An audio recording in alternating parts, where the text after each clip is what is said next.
Ya, analisa santuy kembali mengudara bersama gue Felix, dan hari ini kita akan intro dulu. Gue minum leciti dulu ya dari Ups and Down Cafe.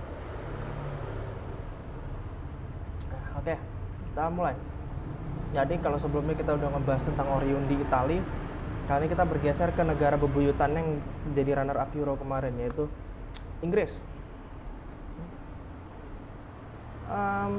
Kalau kita mau merunut sejarah, jadi kita lihat di Jamaika dan Inggris dulu. Jamaika dan Inggris sejak dahulu punya ikatan cinta tersendiri lah, sama seperti kayak Belanda dengan Suriname. Ikatan cinta seperti apa? Ikatan cinta dalam sepak bola. Seperti ini, naturalisasi itu kan wajar ya di sepak bola. Jamaika pernah ngelakuin ini pada tahun 97. Hasilnya mereka lolos ke Piala Dunia 98 untuk pertama kalinya di Prancis, dan penampilan satu-satunya Reggae Boys. Dan sampai saat ini loh, dan gak heran mereka pengen ngejar target itu di Piala Dunia 2022. Tapi Jamaika naturalisasi gak sembarangan, cuma buat pemain yang emang murni darah Jamaika. Nah, kebanyakan pemainnya dari tanah Britania Raya.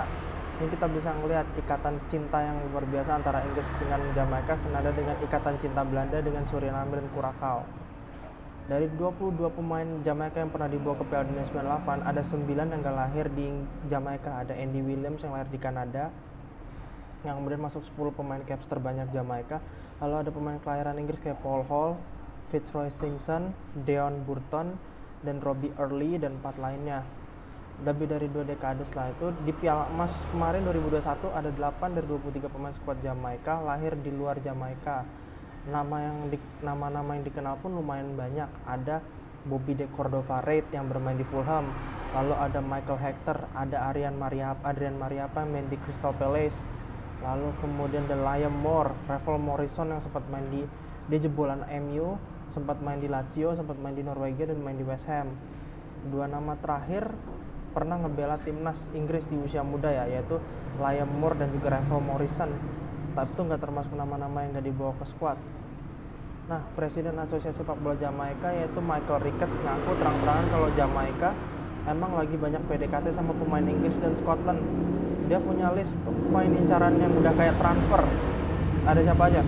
Ada Demarai Gray, ada Andre Gray, ada Isaac Hayden, ada Mason Holgate, ada Nathan Redmond, ada Kemaru, ada Ivan Toney yang jago-jagonya di Brentford. Semua lagi proses dapetin paspor Jamaika, kata Ricketts. Penyerang West Ham Michael Antonio itu udah mau pindah ke warganegaraan, dan dia udah resmi bermain untuk timnas Jamaika.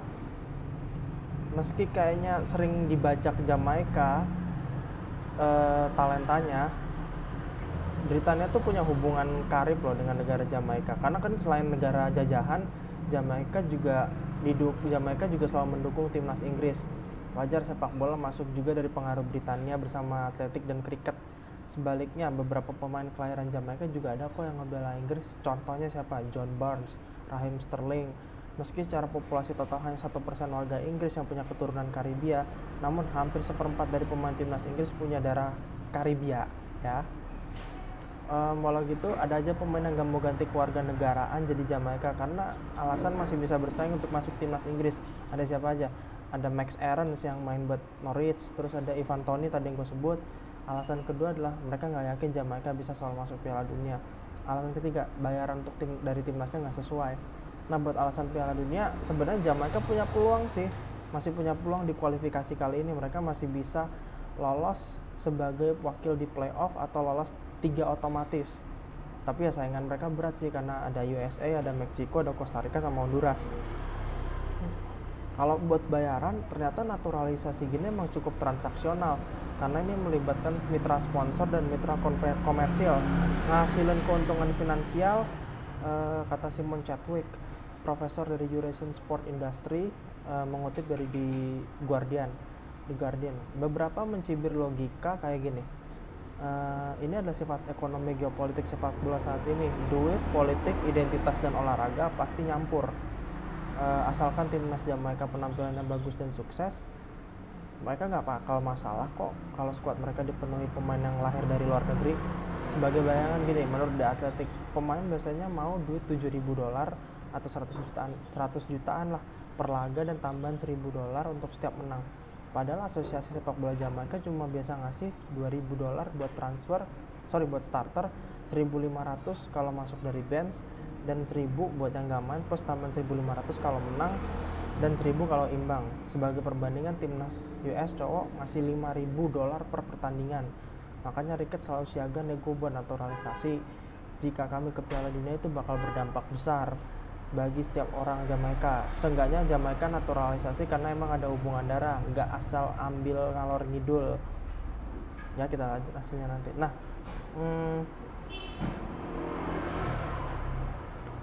yang punya darah keturunan Jamaika tadi udah gue sebut ya, banyak. Dari ada Andy Cole, Daniel Sturridge, Darius Vassell, ada Laurie Cunningham, Andros Townsend, ada Mason Greenwood yang lagi bersinar sama MU, ada Mark Chamberlain, ada Aaron Lennon, ada Theo Walcott yang sudah main di timnas Inggris, terus Oxlade-Chamberlain juga, Calvin Phillips yang sudah terlanjur main di timnas Inggris, terus Ainsley Maitland-Niles yang juga sekarang lagi main di tim junior Inggris, terus ada Danny Rose, Ashley Young, ini langganan timnas juga, Kyle Walker, Sol Campbell, legend, Ben Godfrey, Chris Smalling, Paul Parker, dan David James. Itu yang darah keturunan Jamaika. Kalau yang udah dinaturalisasi Inggris semua, ada Jamal Blackman, ada Ivan Toney, ada Andre Gray, ada Troy Deeney, ada Nathan Redmond, ada Demarai Gray, terus ada Devante Cool, Bobby De Cordova Reid, banyak deh pokoknya.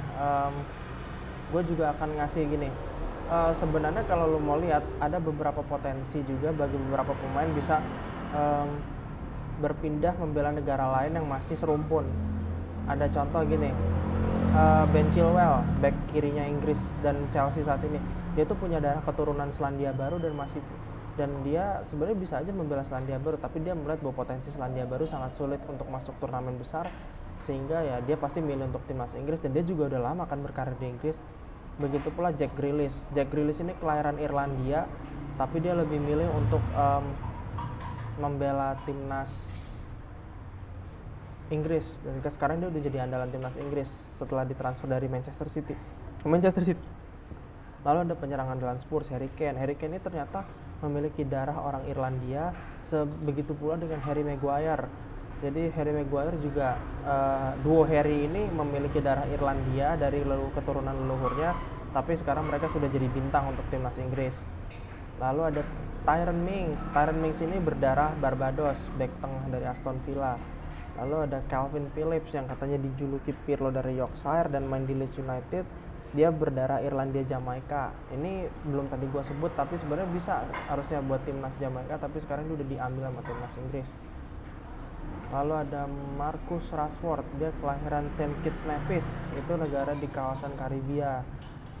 Si penyerang sayap MU ini sudah mencatat caps sekitar 30 lebih untuk timnas Inggris dan jadi andalan di MU.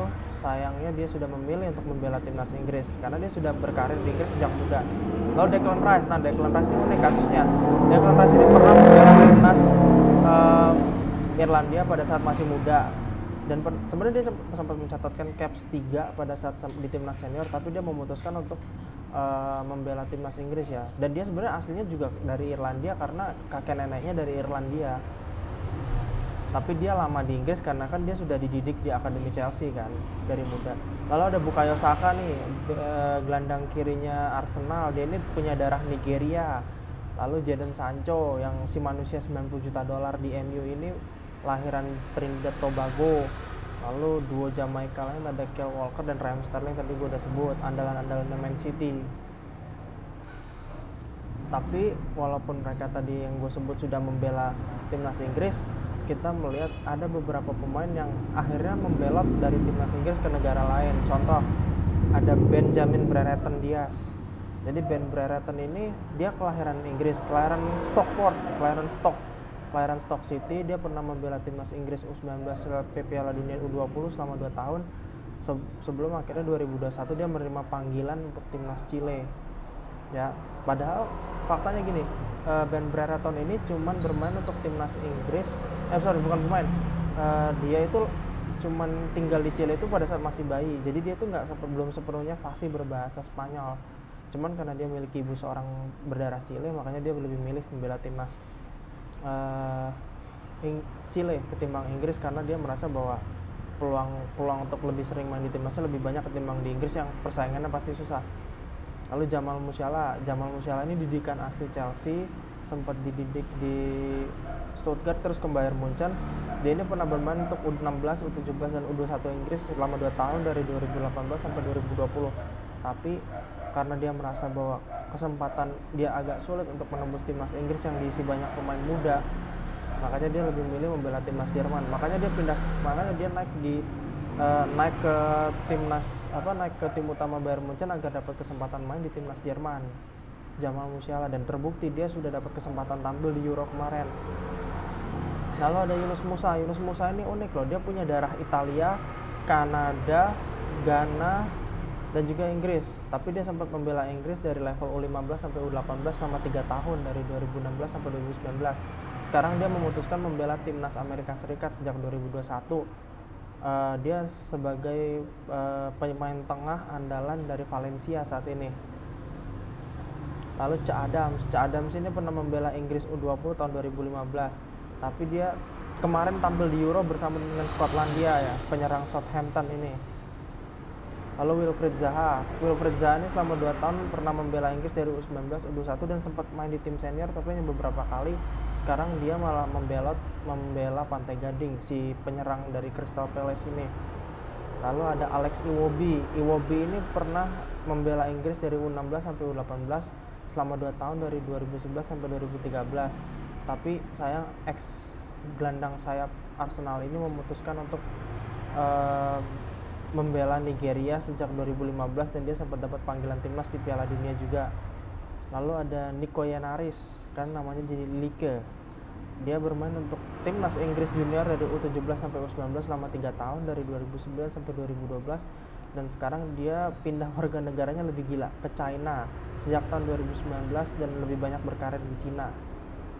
Lalu ada Saido Berahino ini pernah bermain untuk Inggris U16 sampai U21 selama 7 tahun, tapi karena nggak dapat kesempatan untuk main di timnas senior, dia akhirnya memilih untuk main untuk timnas Burundi sejak 2018. Yang terakhir nih, yang berpeluang akan meninggalkan timnas Inggris dalam waktu dekat, Michael Antonio yang hampir pasti. Terus kemudian ada Aaron Wan-Bissaka yang bisa saja lebih memilih untuk membela Kongo. Apalagi bisa dibilang posisi dia bek kanan, selagi menumpuknya ada Kieran Trippier, ada Kyle Walker, ada Connor Cody, dari C. James. Sulit buat Aaron Wan-Bissaka kalau harus bersaing dengan mereka. Tapi kalau kita lihat apakah Gareth Southgate memberikan kesempatan bagi Aaron Wan-Bissaka, sementara ini dia masih bermain untuk timnas junior Inggris. Oke, untuk gua mungkin ini aja, dan pesan gua nih kalau buat kalian yang penggemar Inggris, tolong banget jangan ngerasis pemain-pemain keturunan ini, karena pemain-pemain keturunan ini walaupun berkulit hitam, mereka lah yang punya kontribusi untuk tim favorit kalian ini. Ngatain mereka rasis itu sama aja suatu kebodohan. Oke, thanks for watching.